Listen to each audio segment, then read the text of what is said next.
Good afternoon, everybody. My name is Joyce Hunter, and I'm the Executive Director for the Institute for Critical Infrastructure Technology. So who is ICIT?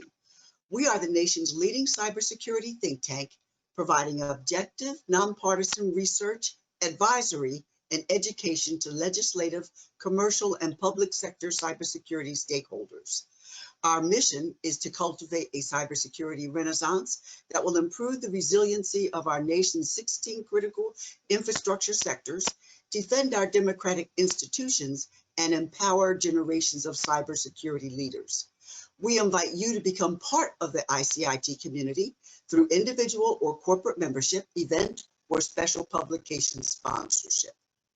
Our topic is Public Sector Accelerated ATO Initiative. Our panel of experts will discuss how government agencies take advantage of rapid development deployment techniques such as DevSecOps while meeting their ATO and security requirements in the same timely fashion. These distinguished panelists will highlight real-world examples of how this is being achieved in government today while addressing live questions from you, our participants.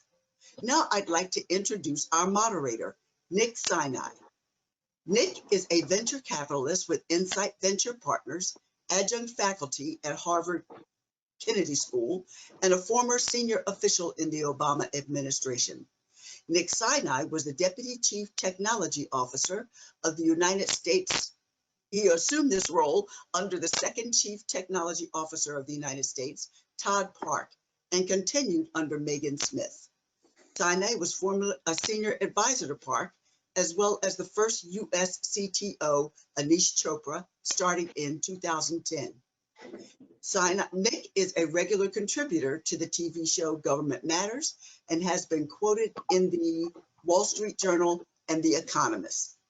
Nick, I'll give the stage to you. Great, thank you, Joyce. Really good to see you again. I saw that you were recently named by Security Magazine as one of the most influential people in security for 2020. So a huge congratulations. I know you've been passionate about cybersecurity throughout your career, and excited to see you now leading as the Executive Director of iSight. So let me turn to the topic at hand, DevSecOps and the need to accelerate your ATO. Does it work for government today? We have a really great group of distinguished and wise professionals with a diverse set of perspectives here. So let me set a quick little bit of context for everyone, and then we'll jump right into the panel who I'll introduce. So traditionally, software was built in a very waterfall fashion, where the requirements were carefully gathered, the system was built, tested, and then finally shipped, oftentimes over the course of many years. And software has moved now to faster development cycles, along the orders of weeks, if not daily, and development, security, and operations have kind of merged together to form a single interdisciplinary team, hence the name DevSecOps. You'll also hear the term CI/CD, which stands for continuous integration and continuous delivery. And so one of the benefits of DevSecOps is that the end customer or the user needs are prioritized.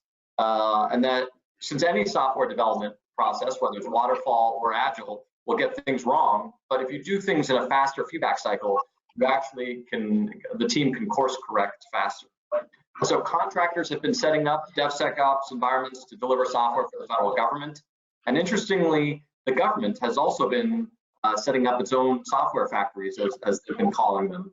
The Air Force has set up a bunch of them. We'll hear some about that. Kessel Run's probably the best known up here in Boston, but Army's setting up some as well. Federal civilian agencies, DHS, we'll hear a little bit about one of theirs, also IRS and Social Security. So you see a lot of new DevSecOps environments in federal government. And what we're going to talk about today is the federal accreditation process, which culminates in an authority to operate. It's basically how senior risk officials give the okay for a system to go live. And traditionally, it was the official okay to put something in a government data center or put it on an agency network. But with the cloud, some of these distinctions are disappearing. And this ATO is based upon NIST standards that NIST has developed with industry. And traditionally, that ATO was a rather large document. Call it an SSP or a system security plan, I believe they're called. And describe the boundaries of the system, the security controls, the results of certain security tests. And this multi-hundred, sometimes multi-thousand page document is presented to a senior risk official called an authorizing official, or AO, to affirmatively sign and accept that risk so that we can move forward to meet our mission requirements. So we're in this unique time where we have the rise of DevSecOps in federal software development, even if a lot of our budgeting, management, and procurement processes are still waterfall. And yet there's a recognition that security needs to be integrated into the software development process, and hence DevSecOps, not just DevOps. We can't just have security at the end. And accreditation has got to keep pace. We can't slow down working software. We have to be responsive to mission and to the American public. And yet we don't want to lose sight of the bigger picture. Ultimately, this is about the business and mission owners making informed risk decisions. So with that background and context, let me start with our panel. So Danny Holtzman, you're a senior official at the Air Force, an authorizing official, I believe, for over 400 weapons systems. So why does the Air Force care about faster security accreditation? What are the top 3 things you're looking to grant or deny for an ATO? So thank you. I appreciate the opportunity to speak here with my colleagues. I'll tell you my perspective as an authorizing official is to identify the risk of use. So I look at it a little bit differently than we have in the past with the 1,000-page documents, right? So I have a standard slide deck of about 15 charts that I try to get the information codified into. What I look for is, do I understand, is it articulated to me what the system is I'm being asked to assess? How does it work? How does data flow through it? What kind of technologies is it using? So that I can determine where there might be a little bit of risk. And then we can together understand the context, tolerance, the environment it's going to operate in from the user perspective, or as I like to call it, the customer perspective, and inform that customer of the risk they're taking by using that product. So I liken it to when you go into a grocery store and you worry about carbohydrates, you look at the nutritional facts label on a product and you can make a decision informed by the information. So for me, the goal is to create that cyber risk label so I can inform my consumers of this is the risk you are inheriting by using this product. The way I'd answer your 3 questions is to turn it around and I tell everybody I have one thing that keeps me up at night as an authorizing official, and that I have provided decision makers an authorization which bounds the tolerance, bounds the risk, bounds the operational use context, and it has a known risk in it that I missed identifying. That's really what I'm concerned about, because we can address risk, we can handle risk. So I don't have a checklist of what do I have to have from a compliance perspective to say yes. I have a fundamental systems engineering view of, do we understand what the risk is? Have we looked at it enough to understand that? And can we continuously monitor and watch that risk over time? Great. Now, Steve Prukowski, you're at CISA in DHS, right, as a security architect and operator, and you're on the other side of this equation, right, where you've designed and built the DevSecOps pipelines fairly recently. And so, you're collecting and automating these ATO metrics. So why is this important to you, and how do you think you're doing? Thanks, Nick. And I think it echoes some of what Danny was saying earlier, is what he's looking at the authorizing official and taking new looks at what he needs to determine his goals and how to provide risk to the end customer. So we deal with our end customer, our end users a lot, and our development side, and trying to, one, meet what our leadership demands are of trying to get the tools that the analysts need out the door as quickly as possible, but also knowing that we have risks. We have our adversaries that are looking at us every day trying to do different things, and take a holistic look at this is what the environment is looking like, this is what our threatscape looks like, and this is what's inside those tools, and then providing to our AOs and our developers and our customers, this is what we found inside your applications. This is how you might want to prevent them, and then really, what is the business risk to not doing this? And that really drives a lot of the conversations that we're trying to start here. Okay, now over to you, Ron Thompson, Chief Data Officer, Associate CIO of NASA. Really great example of a senior policy official perspective on this panel. So sticking on this theme of why does this matter? Why is the speed of software delivery important to NASA? And does security accreditation need to adapt? So thanks, Nick, and good to see everyone this afternoon. Yeah, why is this important to NASA is we're going through a point of transformation for the agency right now. We're using digital as a lever to really transform our workplace, and workforce. So the speed of software delivery is important because, ultimately the pace of our delivery needs to change. We as an agency need to deliver faster with our international partners. We need to deliver faster due to the mission objectives that we have. And all of this links into our strategic goals for the agency, expanding human knowledge through scientific discovery, expanding our human presence deeper, and then addressing the national challenges and economic growth. So here's a little data point is we're about 5 times adder for economic growth. For every dollar that the taxpayer puts into NASA, we're able to multiply that 5 times over aeronautics, human exploration, our scientific discoveries we're doing, our research we're doing in multiple different categories. And where the speed of delivery for the ATO process comes in, it's that goal of optimizing our capabilities and operations.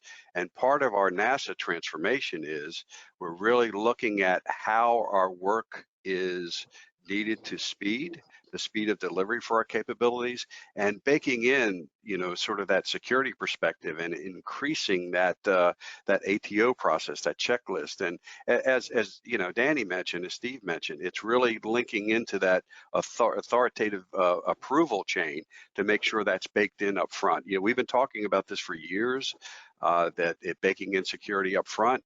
So we're really looking at our processes end to end and seeing where we can automate to see where we can absolutely use other agencies' accreditation where it makes sense, but we will go through our process to make sure we're doing everything at the bit level, right? So we will trust but verify and make sure that we're doing the right thing for our agency. So speeding up our ATO accreditation process is valuable. It is important. It is something we are examining and taking a very close look at right now. Thank you.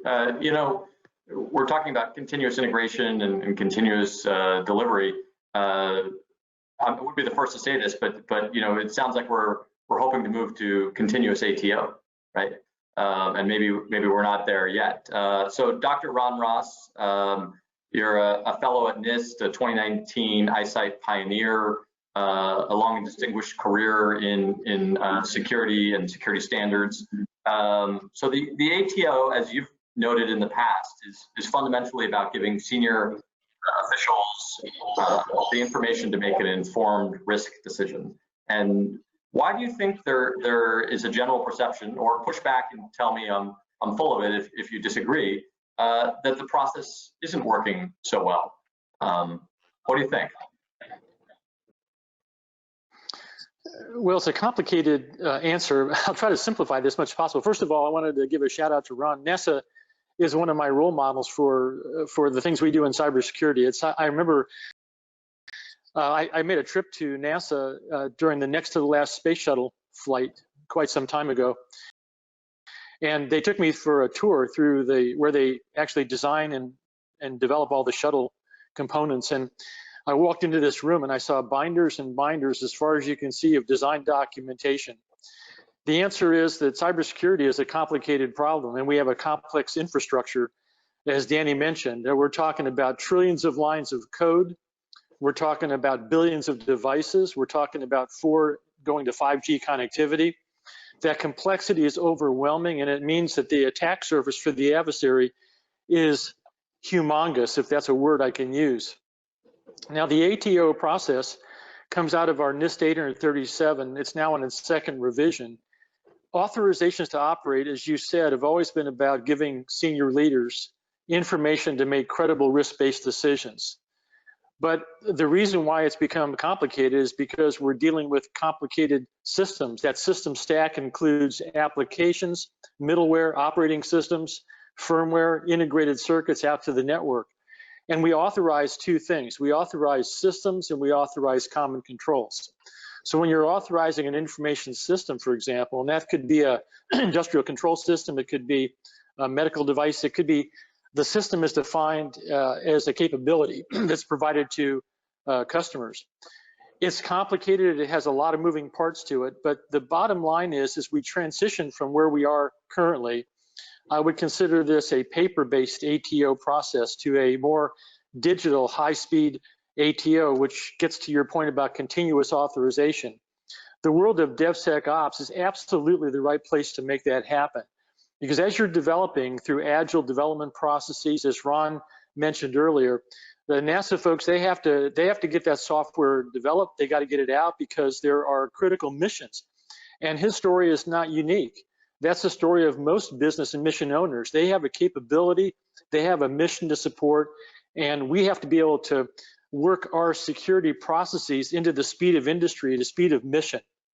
DevSecOps is the place to do that, because as you go through that development process, whether it's agile or spiral or whatever it is, you produce evidence, you produce through testing and evaluation information that can absolutely be conveyed from left of the life cycle all the way to the AO on the right side. So we don't have to burden the AO with doing as many things as they do today. We got to move some of that back left of life cycle. And this is a really exciting time to transition the current process to something that really works well for our customers. I couldn't agree more. And now I want to dive a little bit deeper into that very topic. So thank you for the fantastic frame and helping our audience understand why this is important and why it's particularly relevant in DevSecOps as an area where we might be able to really apply the acceleration and automation. So back to you, Danny.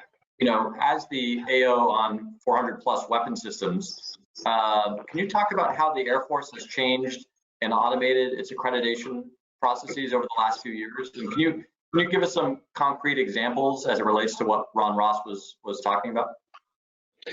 So yeah, thanks. And as Ron said, right, it's a very complex environment, and trying to understand risk, which is a subjective factor, is difficult because you have to understand the context of the environment. To specifically, we're interested in accelerating because to get capability out faster supports our mission, which is keeping that edge, keeping that just ahead of our adversaries, and allows us to be more resilient. That to me is a key discriminator here. We don't want to focus so much on the halls or walls of security anymore. We want to get to a resilient world and understand where there's enough security to move into resiliency. In order to do that, I have 3 or 4 programs in my boundaries where we've used digital engineering, and we have an entire effort in the Air Force that is running parallel to our DevSecOps effort, which is how do we digitize things?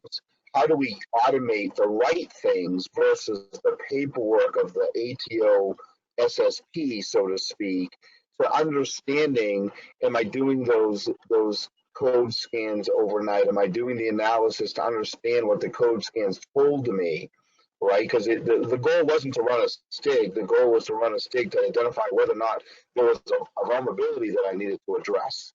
And we've come to a point in the compliance world where we're focused more on running the STIG versus understanding what the STIG result told us. And what we're automating in a DevSecOps environment is 3 things. Right, there's the foundational factory, I call it, which is the machinery, the tools, the computers, the software, the products, the things we use to build the software. And then we automate the communications mechanism so it moves from the development environment in some secure way to the production environment where we have some understanding of the operational environment being locked down and solid so it's safe in a certain context. And then how do we automate the understanding of the people we're training? That's a real big area we're focused on. We have a lot of folks getting degrees and certifications, but we've lost the art in the old days of the apprentice model. And that hands-on learning at the lowest level is something we believe will increase the agility. And how do we automate that education? Within the Air Force, I take the same cyber computer security challenge every year so I can use my system. The questions don't change much, you know, and it's a one and done kind of thing. But how do we inbreed that inbreed that continue learning, that continue understanding, that value you're getting from a DevSecOps environment? I will make a point that all of my ATOs have always been continuous. I've always had the ability to do that. I consider the ATO the starting line, not the end point. And I consider continuous monitoring and situational awareness as really being the discriminator to understanding the ATO is just get it out there so I can use it and understand what the risk is. But that risk changes, the system changes, nothing ever stays stable. We're always modifying, we're always adding, we're always augmenting. We're using them in ways we didn't understand before or didn't plan. So automating all that in a digital engineering environment really helps us have that picture of the what ifs and the effects so we know where we need to focus some energy. And part of that is leveraging authorizations on the underlying infrastructure, whether that's the software factory or the cloud platform that you're using, right? So that you can kind of look just at the application layer for certain things. Not you still have other things that you have to make sure are secure, but you don't have to reinvent the wheel if you're developing inside one of these Air Force software factories, right? That's correct. So reciprocity is a capability that Ron outlined very eloquently that we don't really take advantage of, in my opinion, in our implementation, because my view is we don't necessarily have the trust and confidence in each other's products, or we're looking into a tool to see if a field is clicked before we understand what that risk is. So the use of reciprocity, inheriting the fact that I'm in a secure environment. So you mentioned Kessler Run earlier. We have a storefront called Cloud One that we're building that has a couple of floors in it. One of those floors is our DevSecOps platform called Platform One, where you can go into that floor and you can go into the second door, which is an IL2 environment, a third door, which is an IL3 environment, and the tool and the windowing is the same. And you inherit all the capabilities of that secure building, the guards, the keying of the elevator, so to speak. Those things, you don't have to do those as a developer because they're there. You inherit those when you walk into that space. We're trying to build that notion of what was outlined previously in the NIST publications into an implementation that allows us to put, you know, high-speed aircraft, things that go boom, into places we want them to go with the assuredness that we need from a mission execution perspective. Yeah, I think I saw recently on LinkedIn that you guys have been pushing software live to bombers in flight or other large aircraft, right? You know, via Kubernetes. Steve, I want to continue this conversation around the actual accelerating and automating of the ATO. So in what ways can you conceive of a DevSecOps pipeline automating an ATO, or at least some of the ATO processes? And if you can't be specific, that'd be super helpful. So I think one of the things that we've started working on here is that moving everything left.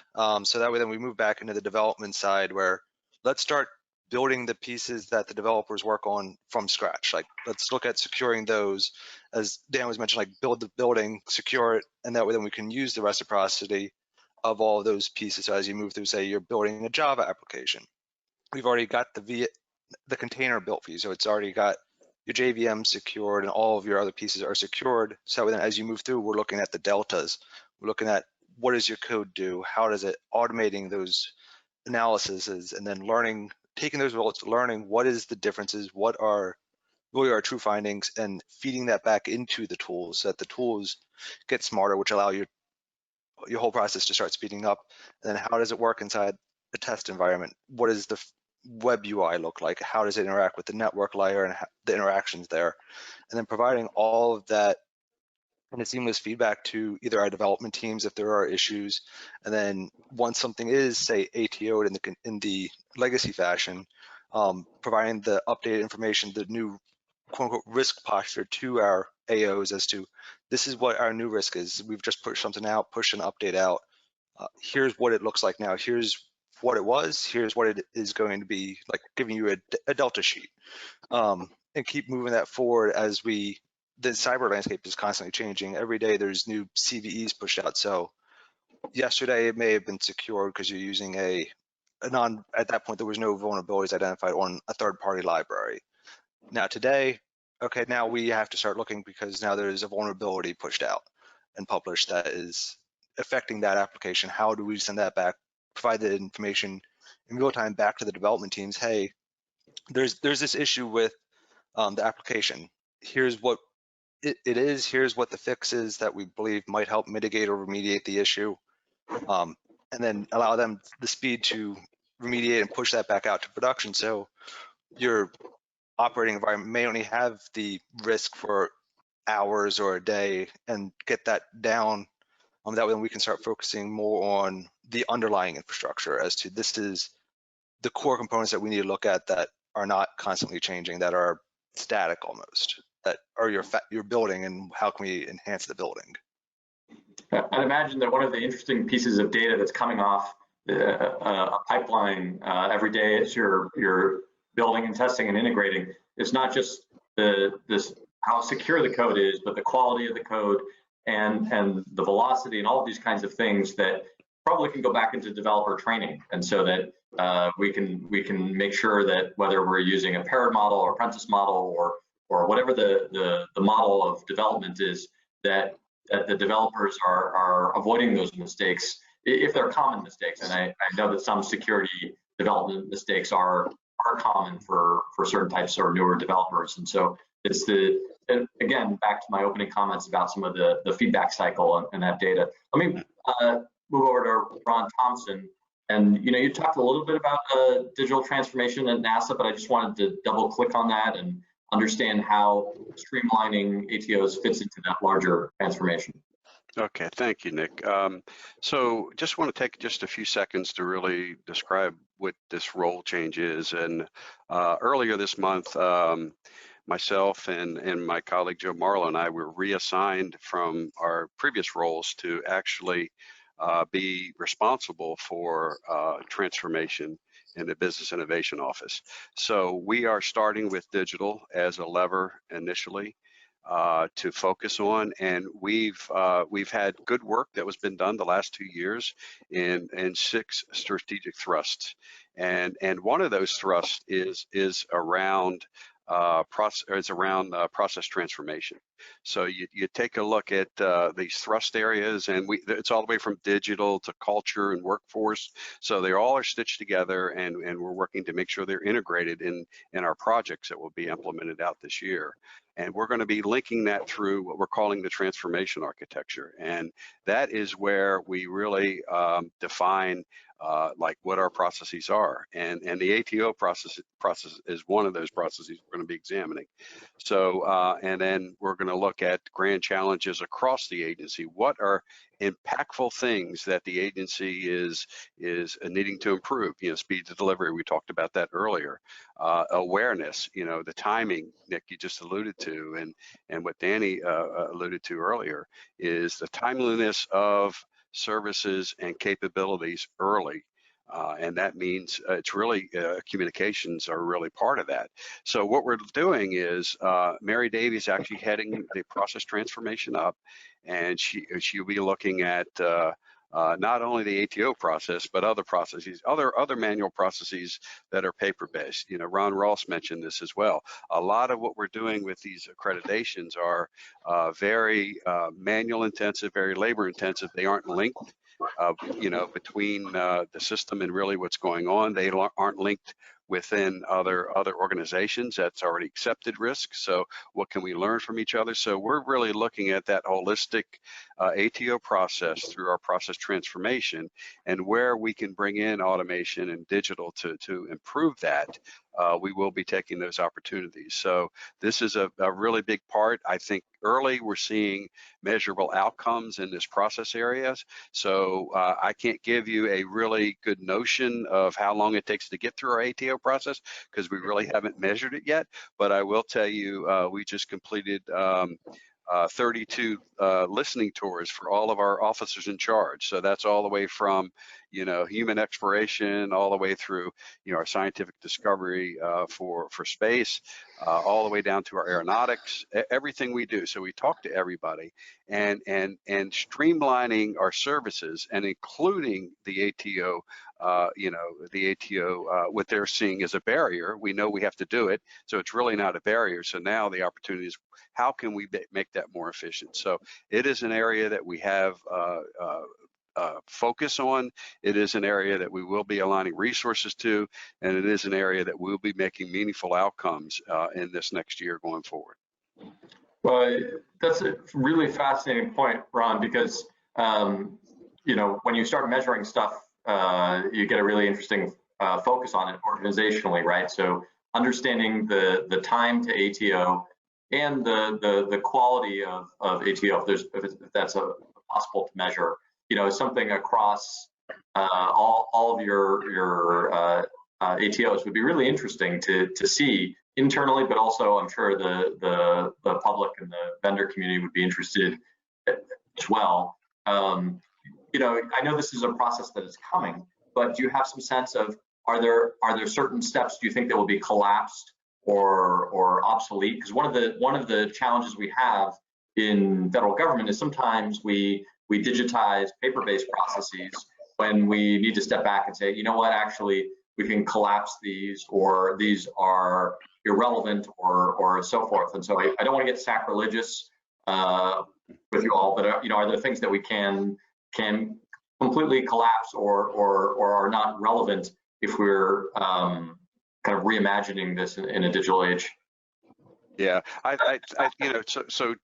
just the top of mind thought here is the ultimate outcome are what we're doing, what we're building, whether that be a application, whether it be a container that holds data, whatever it is digitally, is it safe? Are we ensuring that our adversaries are not getting to the data, the information that's housed here? So that's the ultimate, sort of litmus test, right? Are we protecting, our sensitive data, our data that we need to, make sure that doesn't get out to our adversaries? So that's number one. Now, the frustration, I think, internally to many, if not all organizations, is it takes too long. Why can't we collapse? So that's the timing aspect. So we're going to be walking the dog and saying, all right, so we're meeting our secureness, overall security posture. We don't have spillage. We don't have data getting out or information getting out. But let's see how efficient and effective we can be and collapse these down. So that's something we're going to be working backwards. We're doing a very good job and protecting our data within the agency. That posture is definitely improved. Renee Wynn, who retired earlier this year, made sure that was her first thing that she took the role she focused on as CIO, and Jeff Seaton, who is doing a wonderful job, Mike Witt, all the team is doing this fantastically here. But how can we make it more effective and efficient is really the question, Nick. Well, just building on that, Ron Thompson, I want to go over to Ron Ross now. NIST, of course, works to develop standards in partnership with other federal agencies and the private sector using open and consensus-based processes. And part of not just digitizing, but kind of rethinking is moving from documents to data, right? and machine readable data. And so I'm interested in OSCAL, which I understand is a standard for starting to represent some of the information in an assessment, an ATO, as data, so that it could be, go from system to system. Can you talk about OSCAL and does it have the promise to help the automation of ATOs? And are there other areas that are particularly promising on the standards front for this acceleration? Sure. I think when you talk about OSCAL, in order to set the context for OSCAL, that's the open source, the security controls assessment language that you referenced.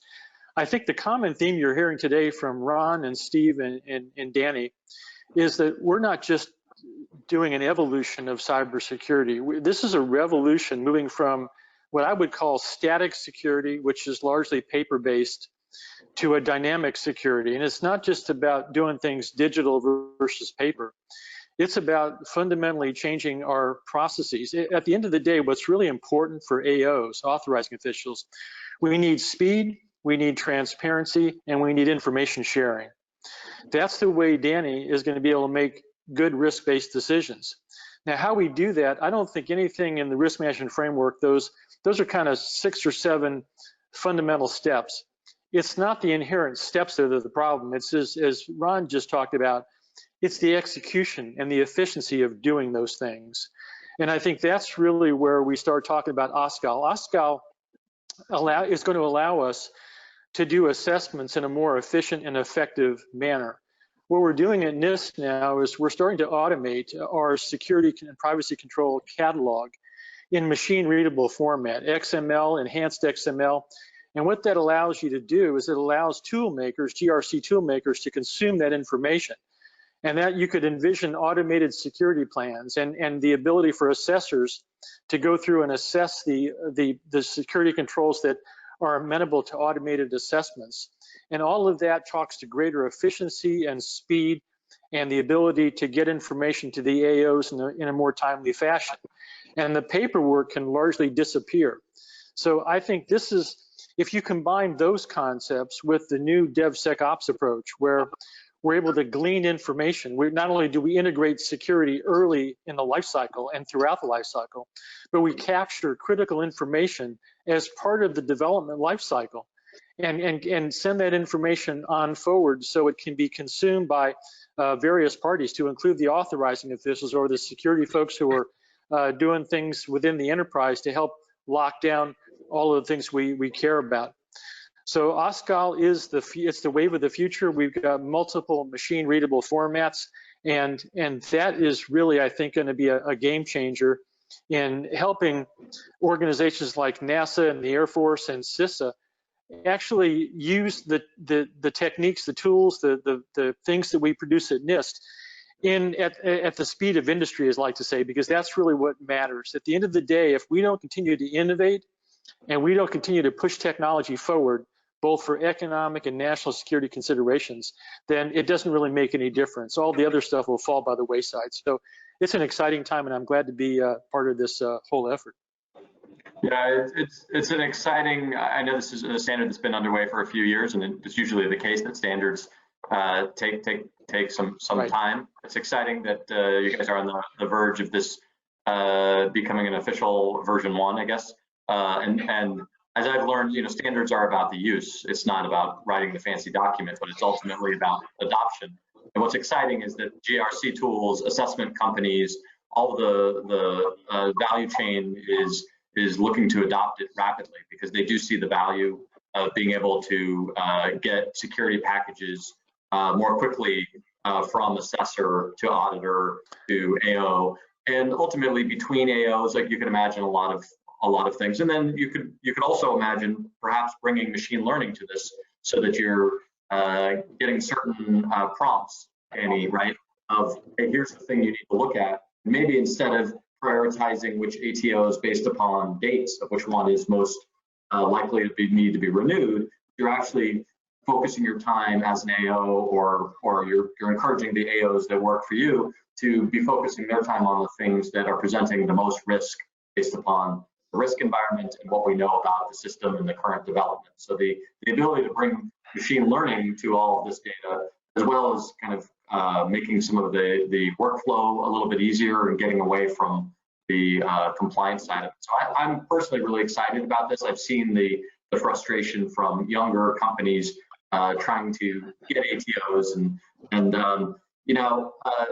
the Air Force Deputy CIO, Lauren Knossenberger, she talks about accrediting software factories. And I just want to learn a little bit more about how does that work? Is that a substitute or a complement to ATOs for specific products or weapon systems or programs that are coming off a pipeline? Yeah, so that's very interesting, right? So from my perspective as an authorizing official, there is an authorization. Everything else is a type of authorization. And we have categories. We have IATTs, we have authorization with conditions, we have continuous authorizations. So to me, an authorization is an authorization. It's a statement of risk under a certain set of assumptions and constraints. We have defined a bar called continuous authorization specifically for our DevSecOps environments. And DevSecOps is more than just an authorization. There's cultural changes, there's organizational, there's contracting, there's financing. It goes very far beyond what I'm part of from an authorizing official perspective. A continuous authorization to me looks at 3 factors in 3 dimensions. I look at the tooling, the factory, kind of like an ISO 9000 standard perspective. Does it have the machinery? Is the machinery operating in a way that we call secure? Does the software that packages on that machinery operate in a way that doesn't transmit data, exfiltrate, those kinds of things that, Ron, you mentioned earlier, how do we protect the data? Because to me, that's a fundamental of loss. So I look at the factory. And then I look at the second layer, which is the processes of using that factory. Do I have those things? How do you get access to it? Right? Multi-factor authentication is what I talk about, not passwords or cat cards. But how am I making sure you are who you say you are? And I trust that validation. Do I have all those processes? Where do you log in from? How do you log in? How are things monitored? Then the third layer is the people. Are they trained? Right? Again, we lost the concept of apprenticeship. In an ISO 9000 factory, they may have 3 lines. One is ISO 9000 certified. The other 2 are where you train people, you train the machines, you train the operators before they move to the certified line. So I look at the infrastructure, the factory. I look at the processes to use that factory, and I look at the people who are trained and educated to operate in that factory setting. And then I look at it in terms of the development environment, the communications environment, and the operational environment. So I overlay those 3 things. What Lauren and I talk about often is that may be not applicable to everything we do in the Air Force, right? 97% of my systems are 35 years old. I'm probably not going to migrate them with the cost valuations that I have to deal with to a DevSecOps environment. But we're looking at a new system, whether it be GBSD, whether it be the F-35, which is still legacy, sort of, right, or the mythical fighter that Dr. Roper talks about. Those are the new things that we're applying this in context to. I also look at one size doesn't fit all, right? As Ron taught me, risk is about understanding the risk. It's not about a set of specific steps that everybody's following exactly the same. I have programs in my boundary that don't follow those processes, but they meet all of the criteria of DevSecOps, right? So I don't need to migrate them because they're executing their mission, their objective, their goal in the way that they need to go there. So what Lauren and I are trying to do is establish a way that we can set that gold standard and a common measuring stick, the criteria, observables, and behaviors of what I can measure, what I can see, and what I want to expect in performance, and make that a way that I can measure the progress of maturity from one organization to another. And to the last point, right, we talk a lot about baking it in. I actually talk about growing it in, because baking it in is still I'm mixing ingredients that were already grown. I want to bake into the organic DNA the secure status so that when I get those things together in the kitchen, I'm mixing them to bake them, but already secure. They're already understood of what the risk is, and we move it really far to the left instead of just the baking it in part. You're making me hungry, Danny. So, well, it's funny that you mentioned training. Air Force launched Digital University, right? And Army is launching Quantum Leap, and so you see these efforts to bring more on-demand training just-in-time training in context for especially software developers and security engineers in DevSecOps environments. And the other thing that I think is interesting that Lauren and you have been talking about is pen testing and red teaming. And so let's, consistent with the theme of moving away from pure compliance is let's prove that it's secure by trying to hack it, right? And so let's show that what the good teams and the good tools can and can't get through, right? As another way to do that. I know that's part of ATO processes these days too. Steve, over to you. I'm curious as we pivot to this topic of kind of the future here of ATO acceleration and accreditation acceleration. Where would you put your next marginal dollar in improving your process? Because you've pretty recently set up a DevSecOps pipeline and the last couple of years now. And so, would you invest in the training, the additional automation, machine learning, or increase management focus? What would you do? I would say probably training, and not just for one specific skill set. So not just your developers, not your security assessors, not just your management, not your AOs, but everybody. Educate your developers on this is what we're seeing constantly or consistently, and these are the vulnerabilities. Here's how you best prevent from developing it and making those same mistakes over and over again. That way, then we don't have to keep seeing them. And then, as Danny was saying, that's growing it in. Like we're feeding everything back, and then going up to our AO saying, "Here's what we're doing. This is how it's going to benefit us. What do we need to do?" And then and it drives conversations. And then going down to your layers where you have your security assessors and your management, like what are the new threats out there? What is the changing landscape? Because the landscape's not the same every day. What are the business risks that we really need to start focusing on? And then what if we don't do this? What if we don't do this? What is our risk? What do we lose as an edge? So really it's down to training for everything, because there's new technology coming out every day. There's new tools. And then all that training leads into making the tools smarter, which then leads to more automation. And then the automation can feed into your machine learning. So then your machines start to learn and be able to be more predictive of some of this. That way then all of your officials can start looking at, okay, this is what's giving me, this is what it really means. And your developers can look at it and be like, okay, this is what we need to do next. This is how we can integrate all of these and start making things smaller and smarter. I like that. Smaller and smarter.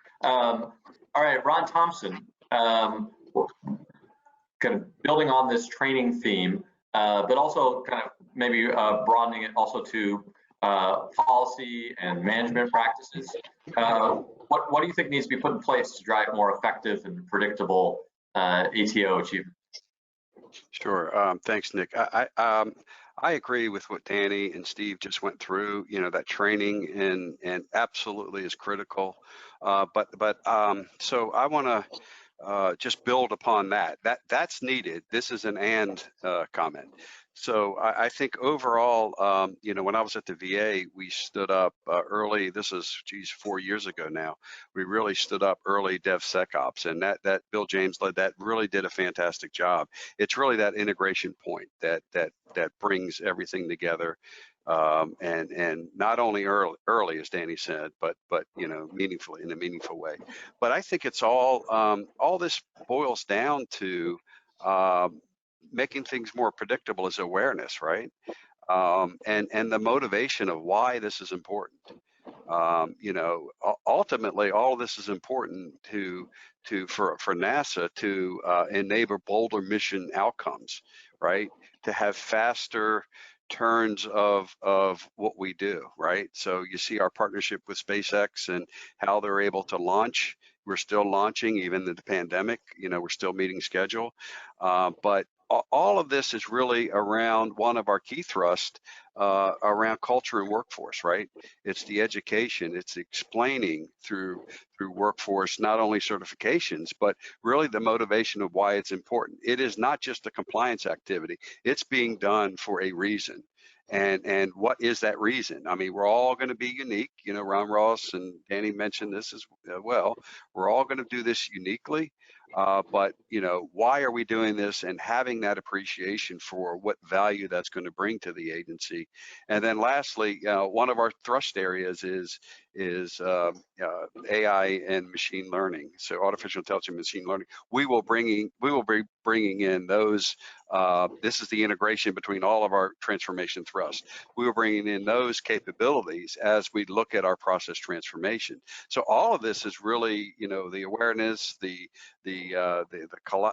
collapsing of complexity into simplicity, and the motivation why is really important to really have that predictable outcome of having ATOs,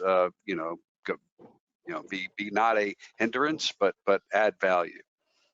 Well, speaking very provincially from the venture capital and emerging vendor side of the house, the faster that we can get companies through these wickets, the more of them are going to enter. And I think that's good for the American people. It's good for the mission of CISA and NASA and the Air Force, because if we can lower that friction while increasing security, it means that we have more options for our warfighters, for our space professionals, right, for our homeland security folks who are dealing with cyber threats. So to me, there's a benefit for the federal employee. There's certainly a benefit to the mission or business owner, and there's also a benefit to the innovation economy that wants to sell more into the federal government, but frankly finds it confusing and challenging sometimes. And so I know we all recognize that, and I think that's why we're excited about this opportunity to bring some acceleration and automation, and perhaps some streamlining and collapsing where appropriately. I'm a big fan of predictability. If we can predict it for the early ones. Danny, you had a question there. Go ahead. Well, I was going to say, Nick, I think building on what Ron said, I think we sometimes can conflate the only way to get to faster or agile is by automating. And I think that one of the challenges we have first is understanding, as Ron pointed out, are we automating the right things? We've built up a mechanized way to execute the concepts outlined in the RMF that we probably need to break down and understand first, right? And I'll give you an example. We just executed, we call in the Air Force a fast track process, which I don't like the name because it's not fast, but in 3 months, we took 3 commercial small UASs working with non-traditional DoD partners through the process all the way to the point of issuing ATOs to get onto TSA's schedule. So the challenge there was not following the traditional steps, but making sure we hit the intent and we understood what the risk was of using those systems. And we used targeted pen testing, as I like to call it, to augment our risk analysis, to make sure we understood. In some cases, doing a penetration testing on an existing activity provides us more information than looking at a series of controls, which in some contexts are mitigations for risks. And if we looked at it that way, we were able to accelerate the whole thinking process. I call it critical thinking, which, we sort of lost, right? I remember my early career trying to be an astronaut, the NASA taught us checklists are aids to critical thinking, not replacing critical thinking. And they would do fun things like put the wrong things to the checklist after 10 hours of whatever you were doing, and you were tired and you got, dead if you looked and didn't understand that was the wrong thing. Don't flip that switch. So I think that part of what we're getting at when we talk about accelerating, what excites me about the work Ron's doing in the standards and the open standard environment is encouraging failing fast and getting out there in controlled environments to be able to innovate, to be able to move beyond where we are today. Yeah, and I think sometimes we don't talk enough about in government the risk of failing really big. That is, we have large IT programs that are failing very slowly, or we have risks of not being able to accomplish mission, right? And so I see that time and time again, and those are real risks that our business and mission leaders are sometimes accepting unknowingly or knowingly, right? Ron, Ross, I want to give you the last word here, and just kind of zooming out. We've been very focused on ATOs and accommodating some of the, or looking for some of the acceleration here. But how is the security model changing, especially with zero trust architectures, containers? Like, is this becoming obsolete, or is it just going to change as we kind of get away from a perimeter defense kind of thing? I think what you're going to see in the next few years is really, as I said before, revolutionary. We can't let our current, our current thinking on security constrain some of the great things that are on the horizon. I think for the past 40 years, we've been following a penetrate and patch type of mentality. The number of vulnerabilities keep on skyrocketing because of the complexity. But I think the threat space will continue to grow. And I think this mentality of always looking at threats and vulnerabilities and trying to figure out where we are today, I think we cannot do incremental change. I think I can see a vision for leapfrogging over to the next generation of cybersecurity. And what that looks like to me is with DevSecOps, for example, you have a very rapid, fully integrated security process into the agile lifecycle, producing cutting edge, innovative technologies at the speed of industry. Those are then integrated into systems using some of our best practices. But more importantly, we bring in some key architectural constructs that are now part of DevSecOps and zero trust architectures, massive virtualization. So in essence, you don't have to worry about the next threat. They're always going to be coming at you. But once that adversary manages to penetrate your first line of defenses, now they're inside your territory. And with massive virtualization and zero trust architectural concepts, they don't have enough time on target. They can't move laterally. And that really makes their life miserable. And I think I can see a time in the future where we don't have to worry about the next threat, because we have done things that are the next generation of architectures, which will in some sense negate all of these, the constant updates to the vulnerability management, patch management. Those things are an artifact of static security. They may become irrelevant with this notion of dynamic security. I think that's the big picture. That's the vision. We're well on the way to doing that. Some of the things that Nick Shalane, the Air Force, and Danny are doing, Ron and his colleagues at NASA, that's the model we ought to follow. And I think we're going to have some challenges, but I think we're up to the task, and I'm looking forward to being part of that future solution. Well, really well put. A great way to end. I'm going to hand it back over to Joyce here. Thank you very much. That was exciting. I really enjoyed it. We heard a lot today. We heard why accelerating and adapting ATOs in the age of faster software development is important for mission. Here are the takeaways that I had, the three themes. Number one, speed to capability is important in a wide range of missions. Automation and modern tooling can help the ATO process, especially if we set up our DevOps pipelines with security and accreditation from the outset. While improving the technology and processes is important, number three, we also need to focus on creating a culture that empowers risk professionals as opposed to compliance culture that forces them to check boxes. As our panelists pointed out, we don't just want to automate compliance, we want to empower mission owners to accept risk intelligently. In my mind, it opens the question of what, if anything, we need to collapse or sunset. We want our systems to be secure, but also more flexible to meet the changing mission needs. Thank you, Nick, for moderating, and thank you to Danny, Steve, Ron, and Ron. Thank you all for participating. Come join our community at ICIT at www.icitech.org. Live long and prosper.